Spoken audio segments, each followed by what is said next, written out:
Okay, today I'm going to be doing something a little fun.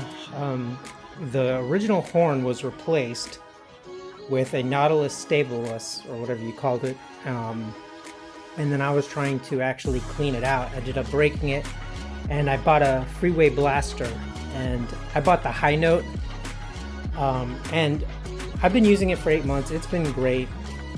Sometimes what I liked about the Stabilus was it had both the tones, the high note and the low note, where the Freeway blaster just has, it's not an air horn, so like you can hear it right now.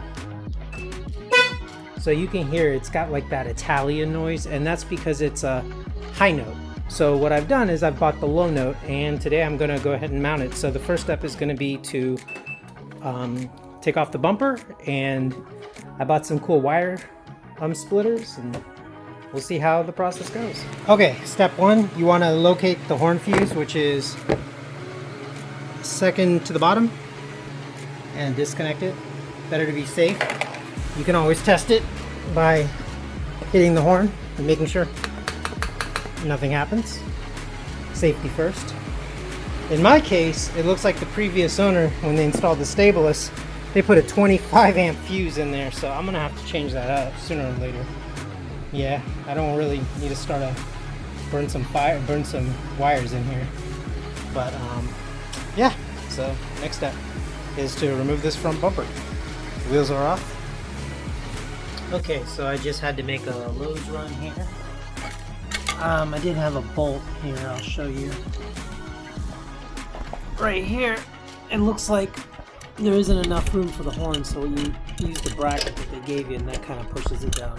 Very similar to this side, I just forgot all about it. Another thing is the original install before me, the previous owner used speaker wire. I don't like it. I'd rather use an automotive wire. I guess wire is wire, but I don't know, maybe I can clean this up some. So yeah, hopefully we can get it going. Okay, so the next step of the process, I've gone ahead and removed the old horn. I don't have one of these, so I'm gonna just keep this wire on here. It is just a ground wire, so no biggie. I'm just gonna leave it.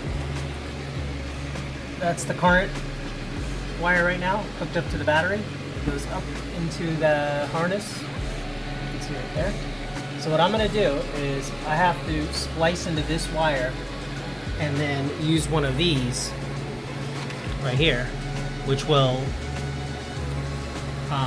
it'll branch off using this piece right here, and then I can run the wire over to this horn. So some of the advice I saw on Amazon was to actually use the wire splicer and to actually make a pre-cut, not a cut, but to strip the wire coating right around here, and that way it'll make it easy to attach to. So let's see how easy it is. I'm just going to put the phone up here. Good. Put it right here where it's facing the middle of the cut.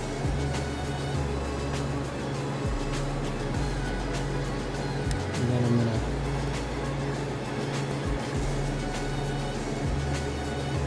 close it up, and then I'm going to clip it. Okay, you can see right here I just used my pliers, pinched it down.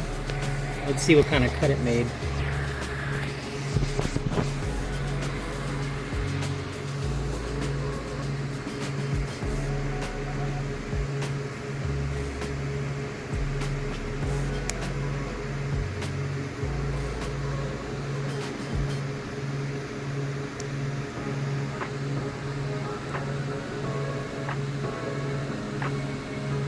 Looks pretty good. So I'm going to go ahead and insert it back in here. There we go. And then use this spade right here, and I'm going to crimp on another wire so it goes in like this. And then that way it splits the connection. Okay, so it is semi put back together. Before I wrap it up, I just wanted to show you guys what I did. So the ground wire from the original horn goes right into the back, behind the bracket. I'm not sure if you can see from there, but and then the red wire we spliced. So that's the up there is the harness, and I'm sorry, right here is the harness that goes to the that's the original OEM harness, and then this was the wire I ran right through. There's a hole right up there. I just ran it up under there, over there, down there, and then put it in there. And then for the ground, it goes back into the bracket as well. So let's hear what it sounds like.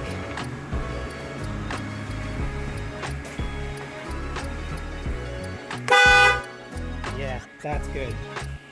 Much better. So anyways, looks like a job well done. I'm going to put it back up together, and thank you for watching.